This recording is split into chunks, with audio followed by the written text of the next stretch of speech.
নেতাজি বিরোধীদের তীব্র আক্রমণ কার্তিক মহারাজের। অনন্ত মহারাজকেও কটাক্ষ করতে ছাড়লেন না তিনি। নেতাজিকে নিয়ে নেতাজির বিরাট জীবন, আর সেই জীবন, তার যে তপস্যা, তার যা সাধনা, যারা সমালোচনা করছেন তারা কিছুই জানেন। শুক্রবার আর্য সমাজের সোনারপুর শাখার উদ্যোগে অখণ্ড ভারত ও শান্তি প্রতিষ্ঠার লক্ষ্যে এক বিশেষ যজ্ঞের আয়োজন করা হয়। সেই যজ্ঞের শুভ সূচনা করেন কার্তিক মহারাজ। অনুষ্ঠানে উপস্থিত হয়ে দেশ, ঐক্য ও নেতাজির আদর্শ নিয়েও বক্তব্য রাখেন তিনি। নেতাজি সুভাষচন্দ্র বসুকে ঘিরে যারা কুৎসা রটাচ্ছেন তারা নেতাজি সম্পর্কে কিছুই জানেন না, এমনই মন্তব্য করলেন কার্তিক মহারাজ।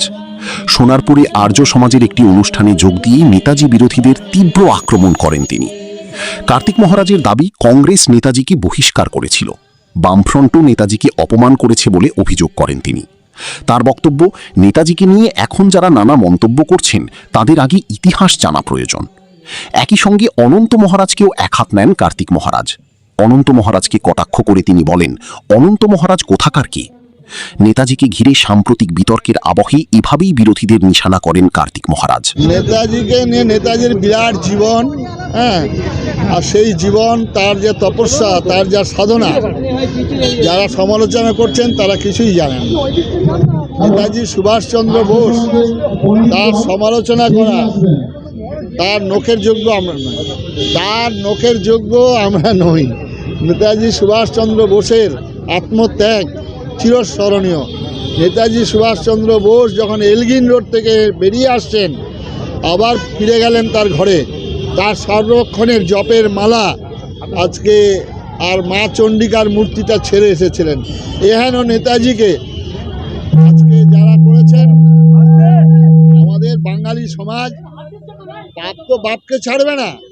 একদল কংগ্রেসের সময় তাকে বহিষ্কার করলেন, আর বামফ্রন্টের সময় বড় বড় যারা ব্যাগ ঝুলিয়ে কাঁধে ঘোরেন তারা তৈজর কি কুত্তা বলে রাস্তায় মিছিল করেছেন।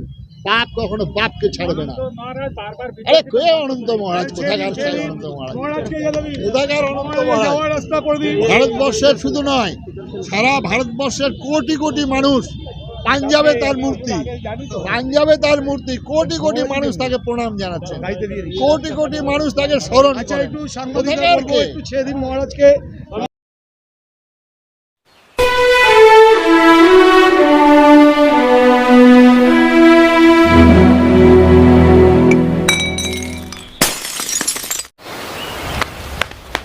বাবা, আপনি আজও একটা গ্লাস ভাঙলেন।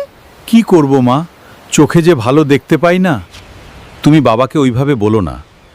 বাবা তো কদিন ধরে চোখের সমস্যার কথা জানাচ্ছেন। তুমি বাবাকে নিয়ে কালই চোখের ডাক্তারের কাছে যাও।